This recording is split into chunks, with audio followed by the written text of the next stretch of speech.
Hi everyone, welcome back to Dark Fantasy Therapy, and I'm happy to announce that I managed to change the setting of my Elden Ring game in English. It was a long process. I checked all around the internet, but I didn't figure out how to do it. Then I just asked the ChatGPT and it resolved the problem in just few seconds. So a big thanks to ChatGPT. And second thing, I managed to reduce a little the lagging in my videos. Of course, my computer is not that strong apparently, so if I play the video and at the same time I record the screen, this causes some issues, some lagging, but I reduce it. I didn't remove it completely, but yeah, I will find a way. Maybe I have to buy another thing for the computer. I'm not a computer guy, so I have no idea. Someone more expert should help me. And yes, say that today we're gonna talk about what is for me, and if it's not for you, you're lying, the best weapon in Elden Ring. I'm talking about the Bloodhound Fang. This weapon I think is the best, and not only for its special ability that we will talk about a little later, but because the set of movements of moves are definitely the best you can find in the game.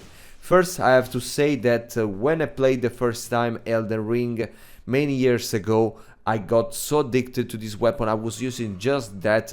Of course, the only situation where I was avoiding to use it was against enemies that require a strike damage to get hurt, like the abductor virgins or the little stone guys when you go in the catacombs, and the crystal enemies and so on. But except for them, I was using just this. Even if you find enemies with the light armor or the mid armor or dragon, it can be quite effective and good at this job.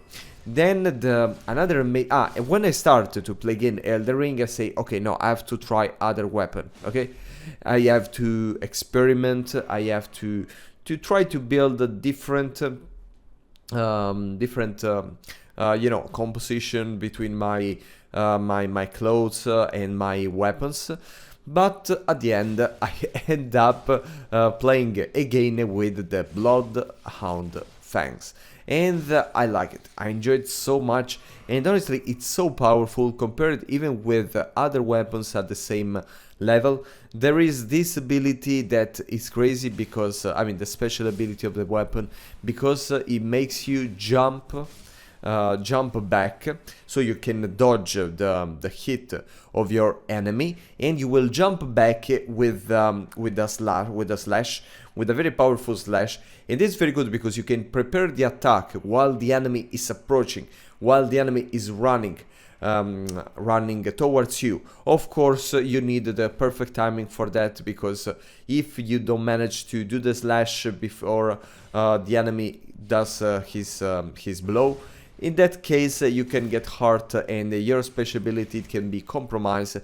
But otherwise you will hit the enemy, you will jump back, and as you know, if you will press the charge attack button, then you can sneak inside the closed zone, the private zone of your enemy, and attack him with another very strong hit that in many circumstances can break their stance. And this is very great, and that's one of the reasons this weapon, even just for this ability, can take the place of the best weapon of the game. Then there are the slash. Okay, first, the generic hits. First, I have to say that this weapon has a good reach. Okay, a good range. Is not the best, but it can still hit target a little far from you, and it has this slash that is lateral, so it can hit multiple targets in your side. In some circumstances, it's still not enough. That's why with some units, like for example lately the wizards that you find in the, oh my god, what's the name, in the Green Island in Altus the Altiplano of Altus, where there are these kind of alchemist wizard that you really need only a spear, or can I say, what's it? A thrusting sword, to a heavy thrusting sword if you want to fight against them. But yeah, overall, with in the most of circumstances, with the Bloodhound Fang, you can slash multiple enemies that are surrounding you. And yes, there is this heavy attack. That's the second. That it's a double spin. And yes, all together, I must say, instead, if you need to fight enemies with that are vulnerable to strike damage, or enemies that you need to keep a distance, so with a thrusting weapon, unless you are in these two circumstances, the Bloodhound Fang will work for everything, against everyone. It's perfect against other other tarnished like you. It's perfect with the most of monsters, from wolf, bears, but even big dudes, characters, and so on. And yeah, it's perfect. I love it. I really would like to use other weapons, and I'm doing okay. But when I am in extreme need for help, I just take that, because it's the one I'm most comfortable with, and yeah, the one that proved to be better. Before I was using even the sword of the moon and the flame, but yeah, it has a very little reach.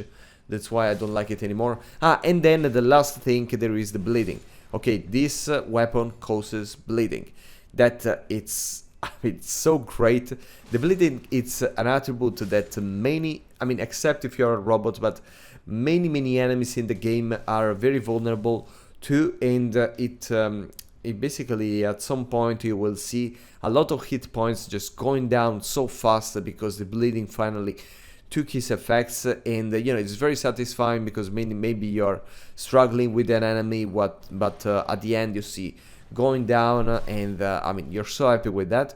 So just this video to wanna say that, because I wanted to say what was for me the best weapon in Elden Ring. Now that I reduced the lagging and I put the English language, I can start to make some more complex videos. So be ready, please subscribe, maybe, and thank you for following me. And yeah, we will see great things together.